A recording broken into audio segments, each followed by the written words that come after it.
Hi, Michelle Glass here. We are almost, but not quite done with our chapter 18, lecture 18 series. So we're here in our episode 9, and our topic for this presentation or video is hormone interactions.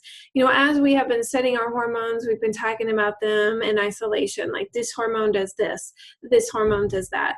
And we haven't really thought about it in the context of the body. The reality is that our cells are washed in fluid that's got multiple hormones in it. So remember, the hormones are transported in the blood, but they will diffuse from the blood to the surrounding interstitial or extracellular fluid. Remember, we abbreviate that as ECF. So our ECF, our interstitial fluid, will contain a mixture of hormones, and cells then can be responding to, and frequently are, most often responding to more than one hormone at a time. So what does that look like? We have actually 4 different ways that can look. So the first one for us to talk about is what is described as antagonistic effects. So this is where you have hormones with opposite actions from each other talking to the same cell. In this case, we're going to have a reduced or weaker response. So an example here would be insulin and glucagon. Insulin is responsible for getting glucose into the cells. Glucagon is responsible for, when our blood glucose is low and telling cells instead to use fatty acids for ATP and triggering the liver cells to make more glucose. So we see glucagon involved in glucose sparing activities, but we see insulin involved when you are having high glucose levels and taking those into your cells for ATP production. So when these are released together and the cell is responding to both, and we see, somewhere reduced from what it would be if you had just one or the other. Synergistic effects are talking about hormones that have the same effect being released simultaneously. And in this case, the response will be even greater than if you just had one or the other. So glucose sparing is a good kind of example here. Both growth hormone and glucocorticoids, which remember are abbreviated big G, big C, little s, are both involved in glucose sparing activities. Glucose sparing activities, remember, are happening when glucose is low.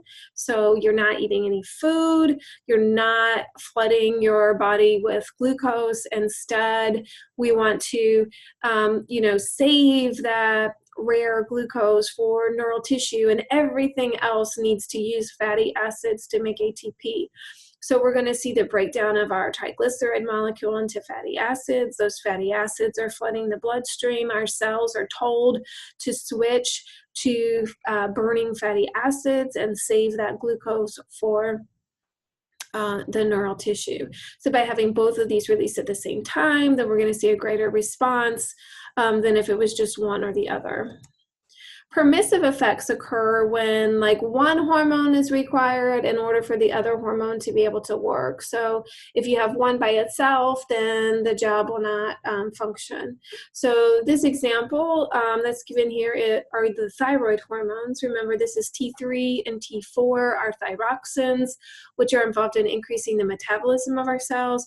Well, we see that these don't really work unless epinephrine has been released as well. So you need epinephrine in order for your thyroxins to be able to actually change a cell's energy consumption. So that's called permissive effects.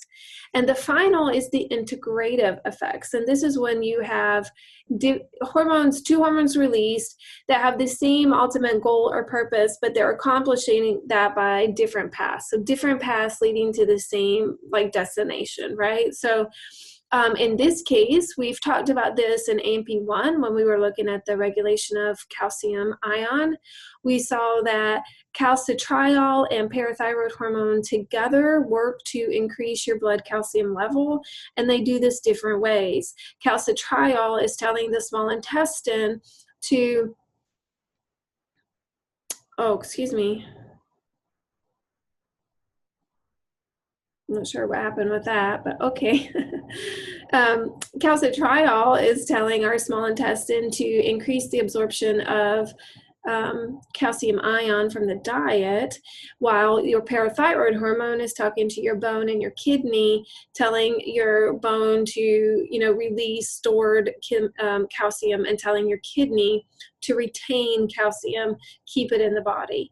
And so this would be an example of integrative effects. And we have just one more video to go, so stay tuned for that, and that's all for now.